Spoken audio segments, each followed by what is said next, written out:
Welcome back to another Streaming Media East Connect session. This is our last session of today, and we are going to be joined in just a moment by Jeff Kethley from LiveSports LLC. Just a few housekeeping and programming notes first. As I mentioned, this is our fourth Streaming Media Connect virtual event.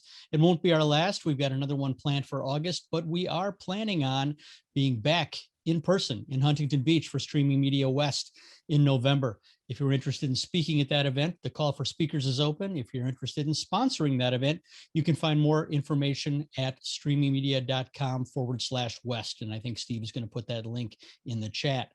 Also, all of the sessions are available on demand on YouTube within a day or so of when they broadcast live.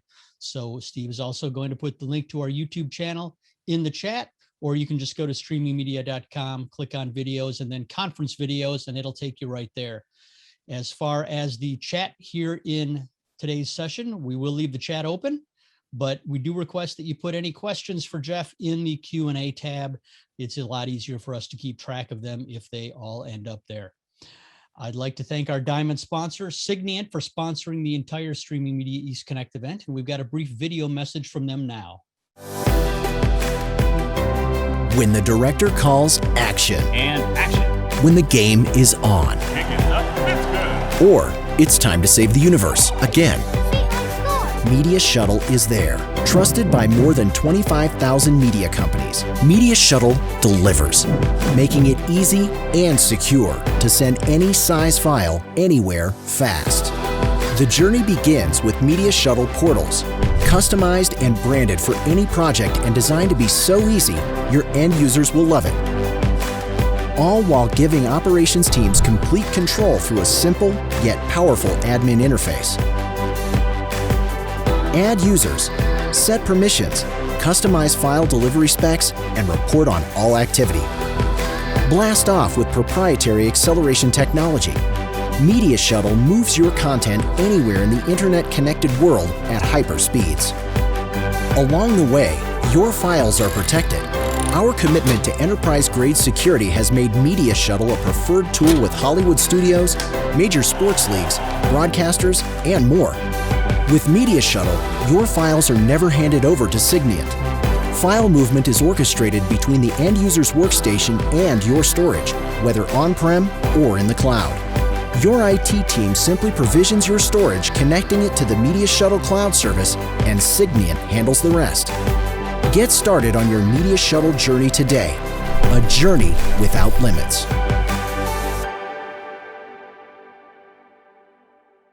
You know, the COVID-19 pandemic accelerated all of the trends that were already happening in video production. Some people have said that we've seen 5 years of changes in the last 12 or 15 months alone.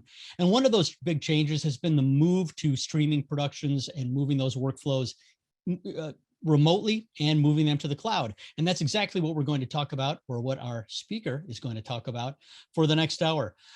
Jeff Kethley from LiveSports LLC has been working remote and doing much of his workflows in the cloud for a long time now, and he's going to share some of the pros and cons and some of the questions that you need to ask yourself when it comes to moving your streaming productions to the cloud. So I'll pass it over to Jeff. Welcome, Jeff. Welcome. Thank you very much. Very much appreciate being part of this. I'm glad to be here. As you can see, I'm actually away from the cloud for once.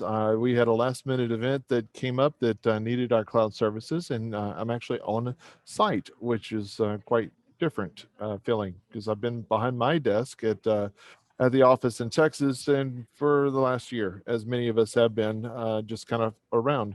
So first off, I wanted to clear up a couple things. I'm going to share my screen so that everybody can see. Let's see if we go to there and there. Here we go. All right. So first off, Jeff is spelled correctly with one F. That's not a typo. I pronounce it Jeff, not Jeff. So that's number one. And two, Kethley is also spelled correctly. It's pronounced Kethley with no other A or I's included in the spelling. I've got an experience of 35 plus years in the sound lighting and video industry, but since mostly working in the video realm in the last, say, 10 years or so, we've done quite a bit of work all over the world in the last 20 years. We've worked on all but one continent. Born and raised in Southeast Texas, which means rarely any snow. So that means I'm not going to Antarctica anytime soon. I am the CPS, the Chief Problem Solver at Pizzazz, which is a systems integration company of mine. And we've had that for the longest time. And then I guess about 10 years ago, we spun off LiveSports, which is a separate event company that we basically do live sports. And we specialize in producing live sports. So our first thing to think about is why the cloud? And that is one of the things that everybody needs to ask themselves. It's not just it's the latest thing out there and that's what we need to do. It is because it does have certain advantages for certain applications. So whenever you're thinking about the cloud, be thinking about how does that benefit me? And you need to weigh the cost because cloud can get expensive. It's not all about that $1.25 an hour for a virtual machine.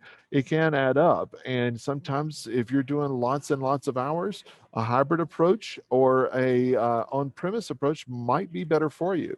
So the cloud versus the hybrid, cloud means that you would basically have everything in the cloud, production and all happening in the cloud.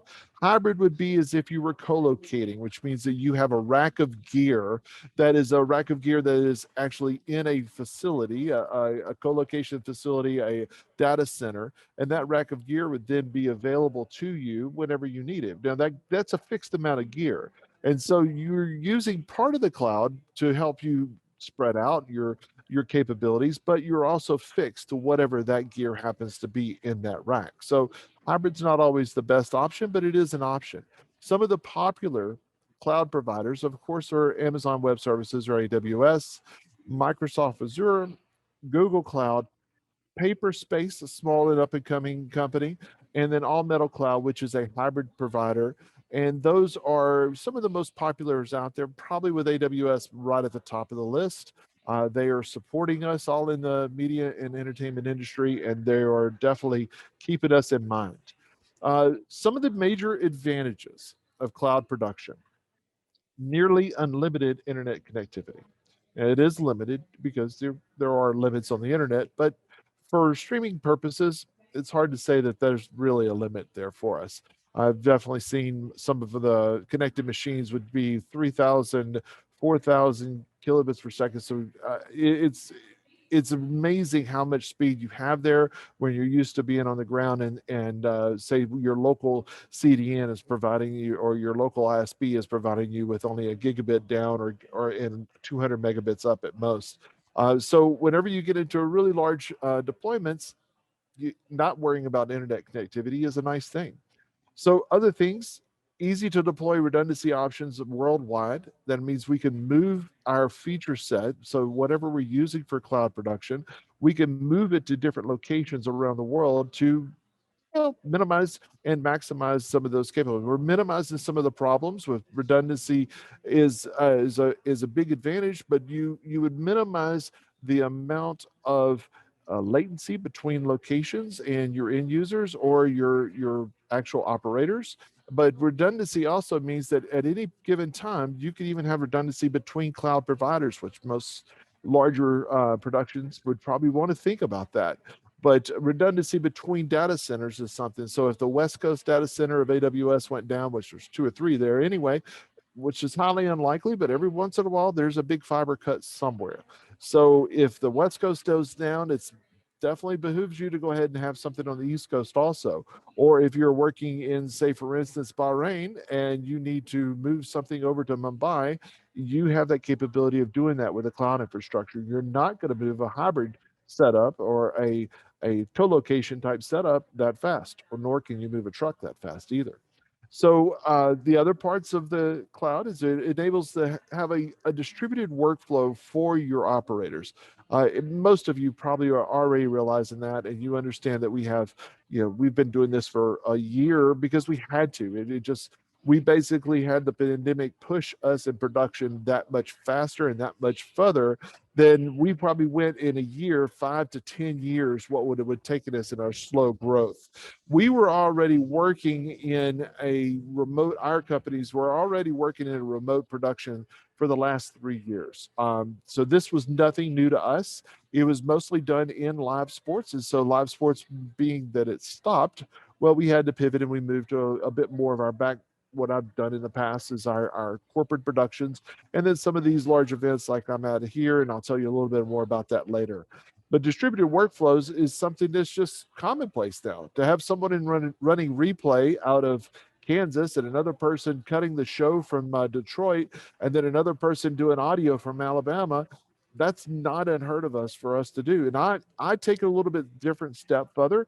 We actually use IP-based cameras, and I'll show you those later. Our IP-based cameras with control allows us to control those cameras and actually drive those cameras just as if you're sitting behind them. That is another part of the distributed workflow that's worked very, very well for us.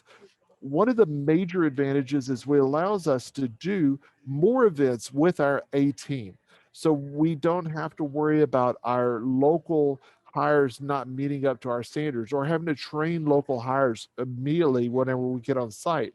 We can go out with our engineers and our basic A team that's going on site, but our normal operators, our producers, our directors, our audio guys, even our graphics, those people that are familiar with our workflow and that know it intimately, we can use those guys to do multiple events instead of having to travel them on 2 days and then a set day and then a show day and then a travel back. So I just had one event that I could do with that team, where in the cloud infrastructure and a distributed workflow, we can have multiple people and multiple events happening just one after another, day after day, without having to be worried, without having to worry about actually traveling those people and the time lost in that.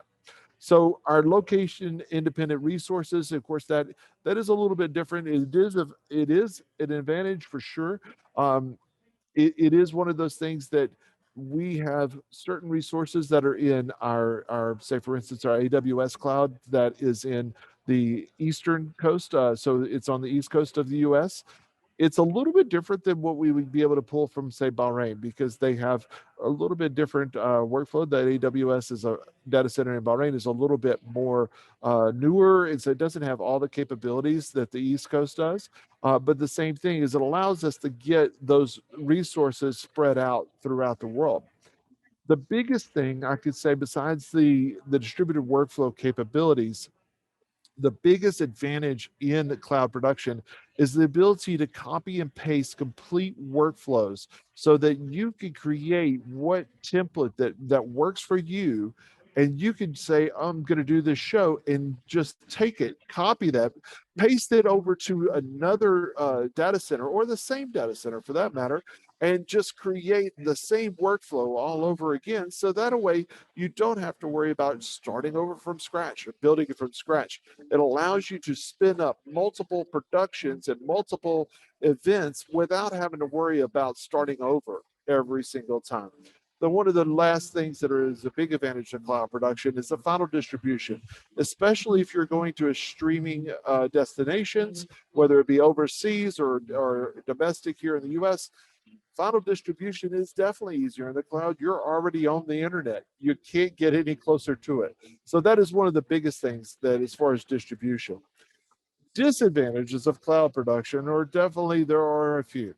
Latency. So the GUI access is one of those, and getting familiar with that, along with basically figuring out what those inputs are and how they get there, and along with the outputs and how to get them out. Those are challenges and that are definitely disadvantages. Not as quick as easy as saying there's an SDI plug, let me plug it in. There's an SDI output, let me pull out of it.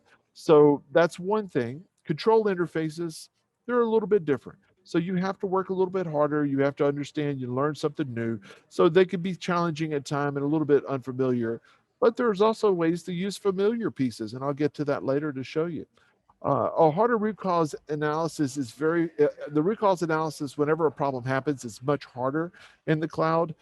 So to find out what that real problem was, there's a lot of things that are in the way that just allow you to say, oh, that cable's unplugged. So the cloud does make it a little bit harder to figure out where a failure might happen. Training and operations in this new world definitely one of the disadvantages, and it's one of the biggest challenges that we have in this day, because not everybody is as affluent as we are in using the cloud infrastructure. Not everybody knows their way around TeamViewer, or I would say it's better now after a year of being in the pandemic and everything. But it is definitely one of those things that we have to keep in mind, that we do need to spend time training. We do need to spend time on teaching people the better operations ways. Last mile connectivity is definitely crucial in that part, and it's tied in with the training. Is like what they think is a great internet for watching Netflix or watching videos online, YouTube and what have you. That may or may not be adequate enough to be able to be used in a situation whenever you're trying to maintain a live video feed for confidence monitors or something like that. So popular cloud complete solutions, these are production solutions that are out there now. And I've named a few that I'm most familiar with, and a few that I don't necessarily use, but I've definitely keep them on my radar. StreamYard is definitely one of the largest I would say easy to use systems that are out there. It's completely web based, and uses ability to bring in people through WebRTC or RTMP streams into them and do mixes and graphics and but the basic stuff. Restream.io has a new module called the Studio, which is very similar to the StreamYard approach. Grabio is also another that is also web based. The Showflow Studio is something new on the market, and it's actually doing very well in getting more and more feature set. And they have kind of moved away from their roots in the Showflow rundowns, but they definitely did a great job coming out with the Studio. One of the bigger companies in the world that is in the broadcast space is the Grass Valley AMP. Uh, foray, which basically was created to help the guys at Riot in esports. And they've done very well, and they're using it continuously there. The other is VizRT, which is another large broadcast company. They have flexible access, as it's called now, which includes Vector Plus and VizEngine for graphics. And I understand that there's going to be a replay element coming before too long too there. Sony Virtual Production, which is actually, that's the name of it, virtual production. I know of them. I have not had personal experience with them just yet, but I do know that they are working on it just like everybody else. And Chiron is also doing the Prime Live platform, which is another online full complete mixing and video and audio and everything. So there are definitely options out there. I would say a year ago, there's two, three, maybe. So you can see that people are definitely paying attention. They're understanding that we're headed this direction. So part of the cloud is also how to control it. So popular cloud hardware solutions, without a doubt, it's got to be the Stream Deck at the top of the list. I literally have two of these in my backpack, and I never leave home without them. And I keep another set on my desk. I love them. They're fantastic, very flexible, very easy to use. I also use X keys. I left that off the list, and I apologize for that. X keys programmable keyboards are great also. The Scarhoy controllers, they have been around for years. They are an IP-based controller, so it makes it very easy to use in the cloud, because you can just direct those IPs directly to your hardware or through VPNs if you needed to keep security purposes down. You could definitely use the Scarhoy controllers very easily to the cloud. Another up and comer that is just now turned a year old, a good guy over there, Joe DeMax, created CentralControl.io. And his software allows you to tie multiple controllers, whether they be MIDI or maybe some older hardware controllers that you have laying around from previous video switchers or such, and allows you to use Central Control, even Stream Decks, to go through Central Control, which then translates the control messages to the devices in the cloud. And that is, I highly recommend it. It's fantastic software. The companion, as many people do know by BitFocus, is another great way to tie that in with a Stream Deck or other controllers. OSC is a great way to tie into the companion too. And then good old-fashioned touchscreens. Never forget about those, but I'm personally not a fan of the touchscreen. It's just for long-term use in a cloud environment or a master control type environment. I find that touchscreens are a little bit challenging. So other things about we have to be able to do is we have to be able to see it. We have to be able to see an interface and properly gauge what that video looks like, especially if we're switching cameras and such. Teradici is on the top of the list for us. It is, in my opinion, hands down one of the best interfaces out there. It is like you're sitting at the computer itself, whether it is 2,000, 5,000, 10,000 miles away, you still feel like you have the computer right there in front of you. A great interface. TGX is right behind that. That's by a company called Mechdyne. They come from the oil and gas industry and remoting into the systems there. They have a great product also. Both Teradici and TGX do USB transport. So that's a big plus on those two. You don't have to worry about a different piece of software to carry your, if you wanted to use a USB device going directly to your remote machine, or if you wanted to use a Stream Deck directly instead of going through something like Central Control or Companion. The Parsec software is probably the most popular in many ways simply because it's free. And it is a great piece of software. Also, very real time. It has great video quality. The biggest challenge to that is it is a little bit harder to get working in the cloud environment to work with certain resolutions. But there are definitely people out there that know it inside and out. It is probably bigger in the esports world than it is anywhere else. So a lot of people that are producing esports are definitely using Parsec. It's being used many, many times. And then Nice by Amazon is another company Amazon has acquired, and they're using that on their deployments, and you can get an AMI from Amazon for doing Nice, and it's actually quite good. It's improved considerably in the last year. TeamViewer and AnyDesk are two of those that are just kind of de factos. We use TeamViewer extensively ourselves, and it's just a familiarity type thing. I'll use Teradici for the GUI, the main switcher, and then I'll use TeamViewer for the extra machines and such. I don't put everything on Teradici. So on operation suggestions, these things are, if you want to write these down, these are key things. Redundant internet in the first mile. So that means your control side to the cloud. Having redundant internet is a great thing, whether that's just a hard line with a cable modem or a fiber modem going out as your primary, and then having a secondary line with, say, for instance, a cellular solution. That is still better than having no backup. So if you can't have or can't afford to do two lines that are hard lines and then a third is cellular, which is what we have done, then at least get a backup so you could fall over to the cellular easy. Cellular, actually, believe it or not, many times is plenty fast enough in order to be able to do cloud production. It's pretty amazing. Monitors, and more monitors. You'll see, and I'll show you a picture shortly. Monitors are just one of those things you need always more of. We use a lot of 4K monitors so we can resize things and make them fit a little bit easier, where you're definitely looking at multiple machines. Because if you spin up 20 machines in the cloud, well, you don't want to have 20 monitors necessarily, but a 4K monitor allows you to size down things to, say, a 1920 by 1080, and it gives you a nice comfortable view on most of those monitors. Comfortable chair and desk, very key. You spend more time in it, just like we have in the last year of the pandemic. Get a good comfortable chair. It's well worth the money, and a standing desk if you're going to do it, just to help you get out of the chair every once in a while too. A KVM on-prem or in the cloud is also something that I suggest. There are KVMs that allow you to swap around cloud machines, which are quite nice.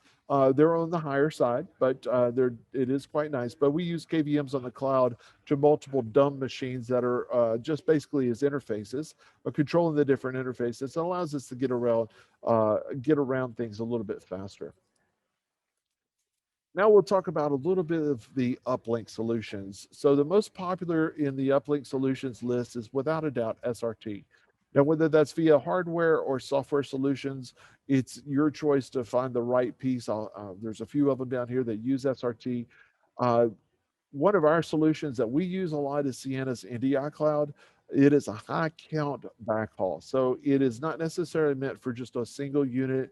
It will definitely do 4. We're constantly pushing 8 to 12 channels out of one server to the cloud location. So it allows us to carry as many as what the hardware will support in your bandwidth, of course.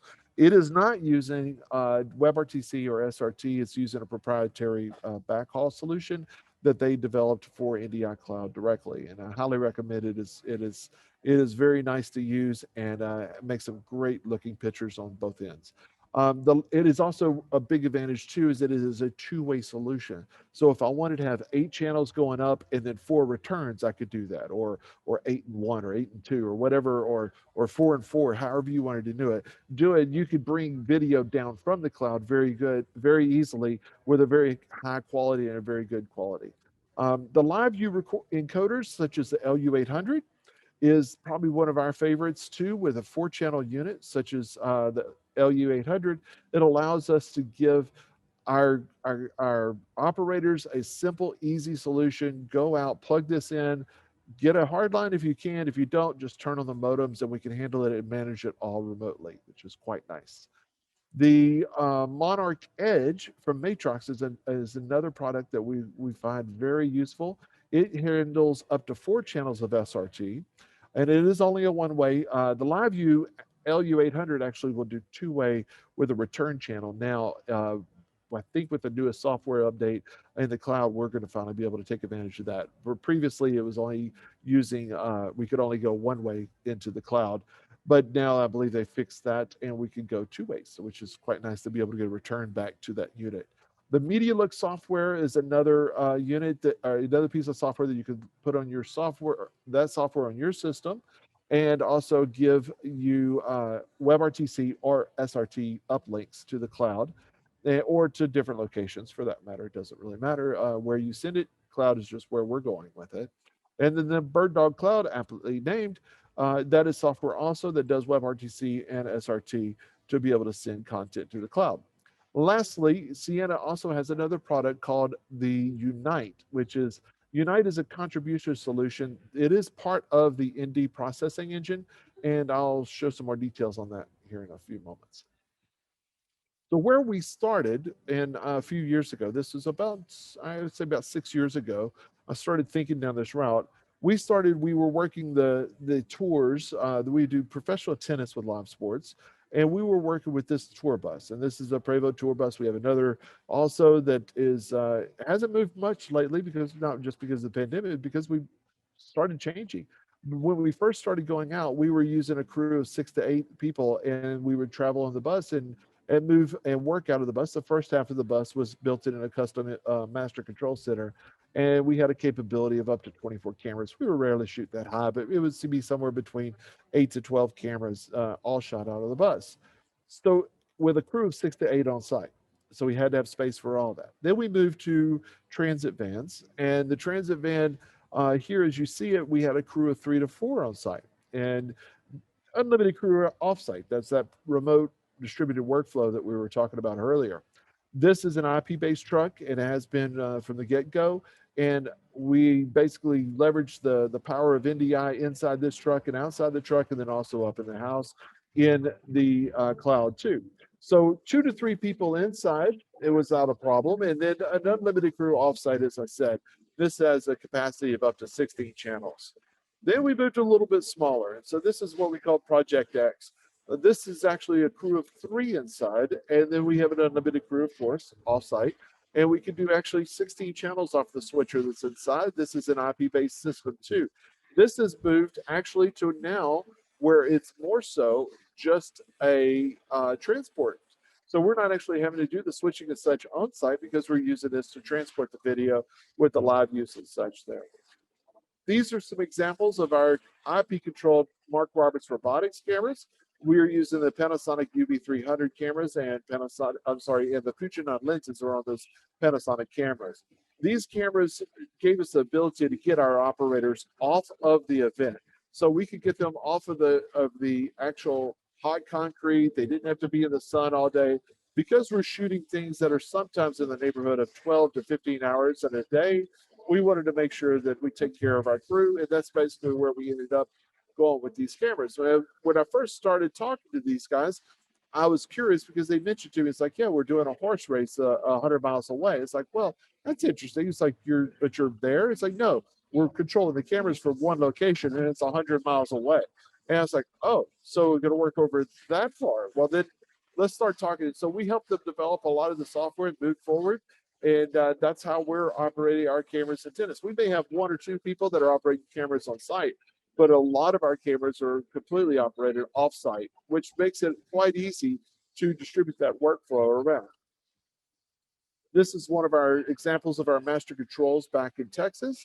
This is where we see on the far side, we have the remote control of the actual cameras themselves. You can see the software in the bottom right corner there. And then the TriCaster software on the far left side. It's we're remotely controlling that. That's a TriCaster TC2 that we're deploying now, along with VisVector Plus in the cloud.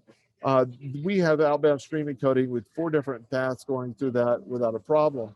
As we moved into this new world, and back in the pandemic start, we started getting calls to do more support in the cloud of different things like Zoom rooms and Zoom meetings. And so this is an example of where we were controlling 70 different Zoom meetings. So that's 70 different machines in our cloud master control setup. And then so we had to be able to see those meetings. And this is an example of one of that. Just this past weekend for this location that I'm actually at now still, we did a little bit larger one. This was our new setup. As we moved over to version 3, we had over 150 Zoom rooms in our cloud MCR setup. And so, of course, if you have them there, you need to be able to monitor them. As you can see there, we had over 16 monitors hooked up. Well, all these are 4Ks with multiple displays, as you can see on there, to be able to preview each one of the machines that are running in the cloud. And we were able to successfully push that event off with a little over 100,000 attendees throughout these Zoom meetings, which was quite a feat, to say the least. The best part about the cloud in this situation was our client came to us at the last minute as we were talking about backup solutions and things like that. And we had right about 120 meetings. Well, they had 30 or 40 that were handling here on the ground. And they were like, well, what's our backup if something goes down here? Well, we already had our live view here as a backup over cellular. So we were not only uplinking with NDI Cloud, but we're uplinking also with a live view. Well, it turns out they're like, well, could we build more in the cloud that you could handle it all in the cloud? I was like, absolutely. That was one day before the show.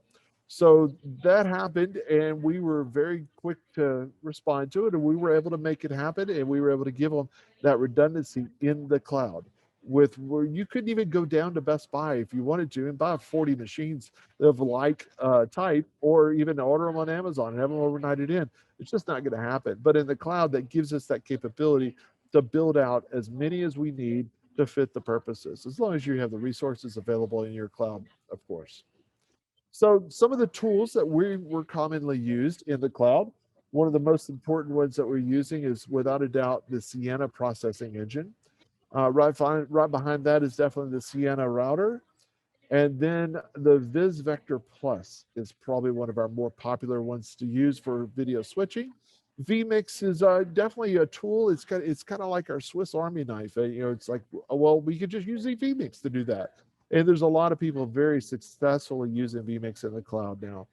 The Zooms and the Microsoft Teams and Skype are tools that we use to bring content into the cloud, as along with the LiveView servers too. And so we're using a LiveView server that is a virtual server, not one of the LU2000 or 4000s that's sitting in an office. It's actually virtually, we were one of the first to work with LiveView to get that happening in our cloud infrastructure. So we see the video output of that LiveView server by NDI in our cloud. And so let's go into a little bit deeper into some of those tools. So the ND processing engine, as you can see here, is a multiple, it definitely has, I think it's over 120 modules in it now, but it allows us to do things like adjust the audio. If we wanted to be able to remap audio, if we needed to be able to embed, de-embed, if we needed to have the ability to flip a certain format to a different format, if we came in via SRT and we need to send out by transport stream, or if we need to come in SRT and send out via RTP, we can definitely do every bit of that with the processing engine. It's quite a wide variety of capabilities. Now, it is available both in the cloud and also on premise. It runs under Ubuntu. So it's very stable. We rarely ever have any problems with the actual hardware or system itself. It's usually, if anything, it's anything with the structure of the actual cloud itself. So this is the ND processing engine. The way it looks, this is just kind of like the overview. The way it looks is something like this. So it's a very simple to follow. Believe it or not, that is simple. It's simple to follow because the signal path. You just draw your signal path. It's very easy to visualize. This one is one we're using to just switch things. As you can see, it has its own built-in small video mixer with 6 inputs, and those can be programmed into, we have it programmed into our X keys or our Stream Deck, and we could cut cameras just like we're sitting in front of a normal switcher right there, but that's all being processed in the cloud. The other part of this ND processing engine, as I said earlier, is Unite. And this is where it's a very complicated drawing, but if you really dive into it, on the left side there, you'll see sources. Those are sources coming in from people that are using a Chrome browser, or in the iOS world, it would definitely be their default browser there, Safari. And those sources are coming in through the browser into the Unite system that is in Sienna. And then we're taking those NDI feeds and creating not only a multi-view for people to be able to see themselves and interact with other people, but also a mix minus on every single person. So it allows us to be able to inject audio back to them by using the embedders, as you see on the right side, that will allow us to actually have whisper in our ear. If we wanted to, we could talk back to them via our intercom system, which we use VCOM or Unity to talk back to them. And then we also have it built into the system itself through Sienna too. They get a web link that comes back to them that they can see the program video and whoever they happen to be talking to. That is all fed off of NDI. So any source we wanted to push to those people, if they're remote presenters, we could push a countdown to them, notes, whatever you wanted to do.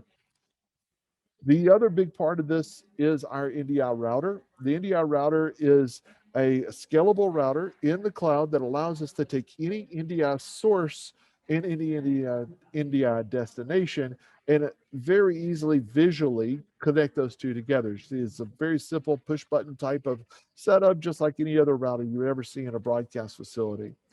It's configurable, so we can have different setups for different applications. This is our contribution panel, so it allows us to have all the destinations or where we want it to go. And then those, of course, those sources that we want to be able to bring to it. And then if you wanted to really simplify it down, if you give someone like a person that's just in charge of quality control, or maybe an executive that just wants to be able to see the sources that are happening in the cloud, you could get it down to something as granular as this, and they could just very quickly push the buttons, click the buttons, and those also can be sent off to hardware like the Stream Decks, or even in some of the older Blackmagic push button controllers too. So the NDI router really helps create larger workflows, making them simpler. We end up using probably the VisVector Plus 90% of the time whenever we need to do switching.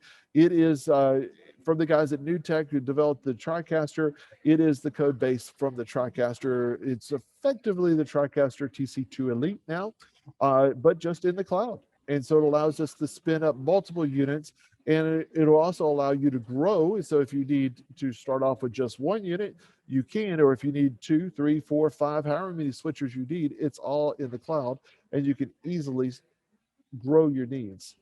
vMix is the same kind of thing too. That allows you to get the ability to multiple inputs, and there are a ton of people out there. There's more users of vMix probably in the last year. I can't say an exact number, but I would say it was probably 200% improvement. They had a banner year, and there are so many people out there that are fluent in the vMix world. It is a very flexible system. It's not quite a quote what I would consider a video switcher interface, but it does allow you to do a lot of the video switching and content switching that allows you to do that all in the cloud or in that computer base. There's also another I didn't make a slide for called Livestream Studio, and it also will run in the cloud, and we've successfully done that too. So the big question is, how far can you go? And as I'm coming into this, how far can you go is entirely up to you. It really is. I have one of my clients that we started out with a Sienna processing engine, and they had, I think, 20 or 30 Zoom meetings that they were bringing in, because it was easy for bring people in Zoom. He was using a single machine per Zoom meeting. So each meeting would then have NDI output going into his processing engine and router. And then he was ending it up and using, I think he was using like 4 or 5 different vmixes. Now he's moving into the bigger capacity switchers, such as the TriCaster, but the BizVector Plus. But there is no limit on how far you can grow, because you just add another device, add another virtual machine, see what else you can do with it. It's just really up to you. And from where they went from a year ago, it's absolutely amazing. The last count, we were doing some reconfiguring with them on their router size. So the router does have a limit. It does have a limit of 4,096 by 4,096 sources. That's a lot. So we were just falsely setting, not falsely, but just temporarily setting the limits down on his router down to like through 250. And so it's a 250 by 250 router, just to make it easier to see numbers and scroll through input lists and such. And so he called me and says, hey, we need to up that again. It's like, okay, so what do you want to do? Double? It's like, double it. Okay, 500 by 500, no problem. It wasn't a month later. It's like, I need to do it again. It goes, okay, well, how many sources do you need? It's like, the last count, we're somewhere around 960. That's 960 NDI destinations in the cloud, and he had over 600 sources in the cloud. I never in my wildest dreams would have thought it'd be used. I was like, what all are you using? It's like he has everything from multiple Zoom meetings to multiple Skype meetings coming in, but he also has distribution. He's doing switching into a software called Ventus, which is effectively a 3D world. And he's got multiple servers of that running using Unreal servers. Also, it is absolutely amazing to see how they were able to take the power of the cloud and push further in it. We ourselves are still using it, and I feel kind of simple compared to some of these other guys that have just taken it and ran with it. We're using it to produce professional tennis tournaments all over North America in LiveSports. We're using multiple cameras. We're doing graphics, instant replay, and commentary, all combined in the cloud. That's where we're doing all our production. Mimic Digital, the company I was telling you about, based in Dubai, but works all over the world, they're producing corporate events completely in the cloud. He does not want hardware on the ground. That is not where he wants to be. He wants to have that capability of running everything in the cloud. And they were able to grow, and they're able to they overwhelmed the local Bahrain data center, and we had to move them to Mumbai at the last minute for one event. But whenever you're working, that's the capabilities. Like, there was no way we could have moved a whole facility if we ran out of space, but we were able to do it in the cloud within a matter of a day. The Drone Racing League has really embraced the whole cloud infrastructure.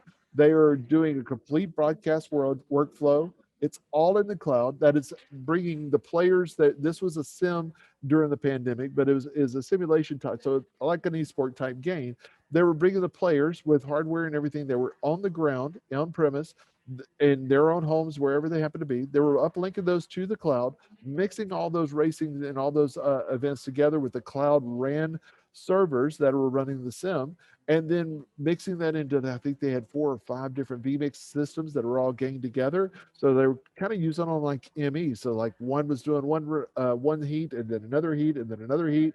And then they ended up moving into a larger software just recently. They're moving into the BizVector Plus. So that is going to give them some more capabilities and doing instant replay.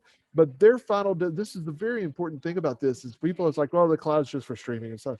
No, the Drone Racing League was live to NBCSN and NBC proper. So they were a linear television directly out of the cloud.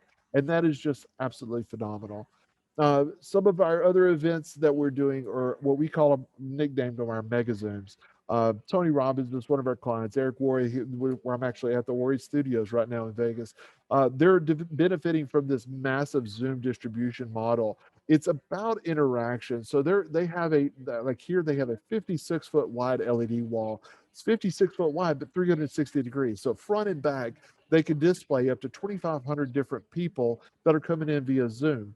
And then once they're here, they can interact with them. They can say, hey, John Smith, tell me about your day. What did you learn today in that? And they could bring that person up on the screen and interact with them. And at the same time, they're producing a full broadcast.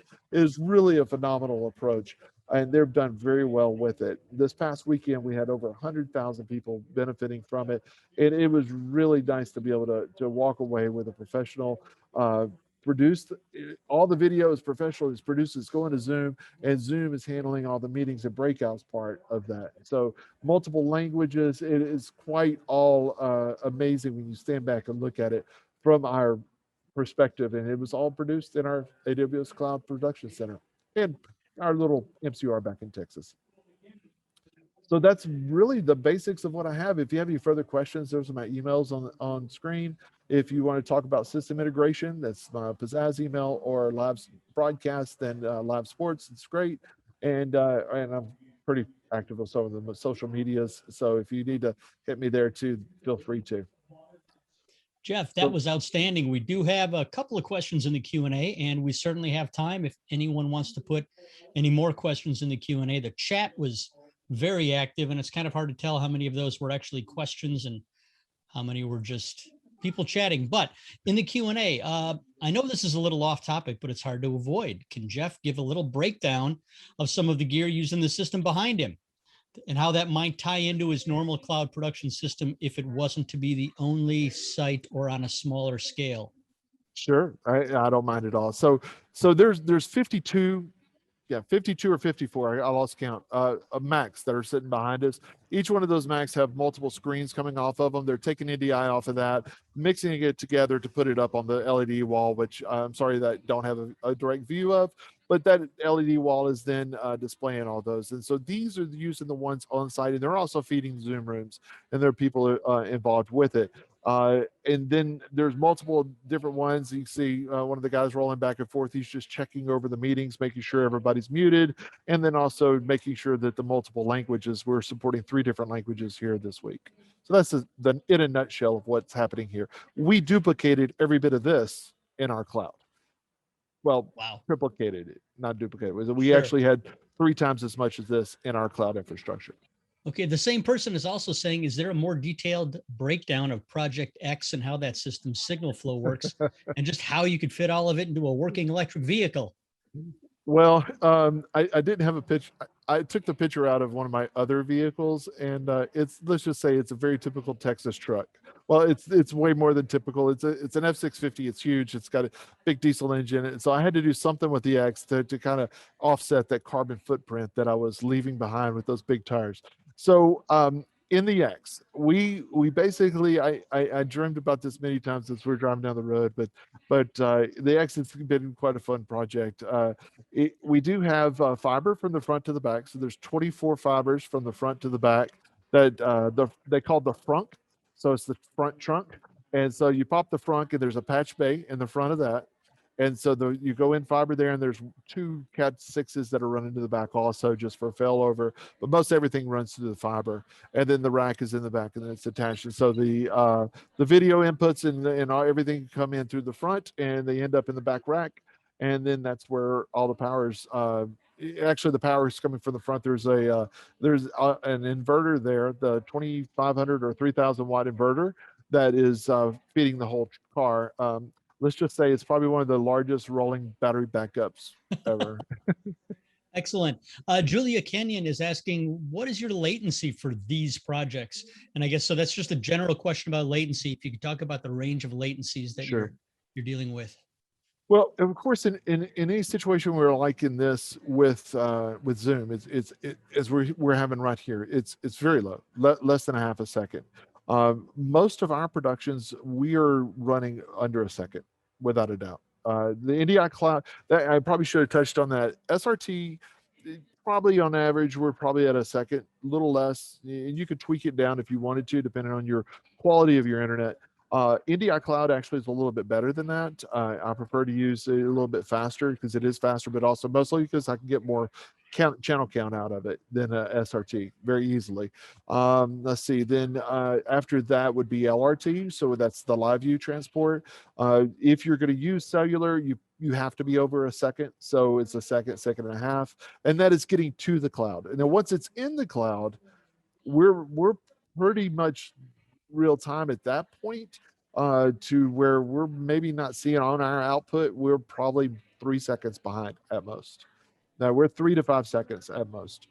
Okay. It's not like going to, say, YouTube that's 20, 30 seconds. by any Right. means. Yeah. Exactly.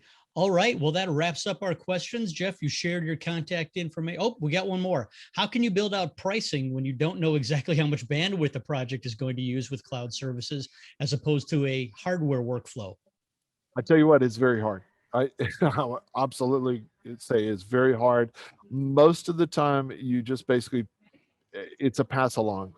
Most of the time, you guesstimate as best you can, and I mean that by guesstimate because you could do the math. Because think about it this way: in AWS, especially, upload is free, so you can upload as much content as you want to the cloud. I'm not paying for that bandwidth. I'm paying for the bandwidth going from the cloud out. So I'm not probably, I may have 1 or 2 returns, or maybe even as many as 4 or 5 returns coming down from the cloud, but I'm not actually sending a whole lot of content going out. So it's a relatively small amount, honestly. Whenever we're doing these events with the high zooms and the big counts of zooms, I had to do a lot of math to make sure we were protected. But we also put in our clauses. We'll share it with the client and say, this is what the bandwidth is. And so it makes it easier if you're transparent about it. Sure. Exactly. All right. That wraps it up for questions. That was outstanding. As I said, Jeff shared his contact information a moment ago, and Steve put it in the chat early on. And I know Jeff's happy to take any questions about any of this stuff. And we sure appreciate you taking the time. And Steve and I have been talking back channel here about how we're going to have to get you out to Streaming Media West and give this presentation out there. Can't wait. I'd love to do it. All righty. Thanks, everyone. We will see you again tomorrow for day 4 of Streaming Media East Connect. And once again, thank you to our diamond sponsor, Signient. When the director calls action. And action. When the game is on. Kick it up. It's good. Or it's time to save the universe again. Media Shuttle is there. Trusted by more than 25,000 media companies, Media Shuttle delivers, making it easy and secure to send any size file anywhere fast. The journey begins with Media Shuttle portals, customized and branded for any project and designed to be so easy, your end users will love it. All while giving operations teams complete control through a simple yet powerful admin interface. Add users, set permissions, customize file delivery specs, and report on all activity. Blast off with proprietary acceleration technology. Media Shuttle moves your content anywhere in the internet-connected world at hyper speeds. Along the way, your files are protected. Our commitment to enterprise-grade security has made Media Shuttle a preferred tool with Hollywood studios, major sports leagues, broadcasters, and more. With Media Shuttle, your files are never handed over to Signient. File movement is orchestrated between the end user's workstation and your storage, whether on-prem or in the cloud. Your IT team simply provisions your storage, connecting it to the Media Shuttle cloud service, and Signient handles the rest. Get started on your Media Shuttle journey today. A journey without limits.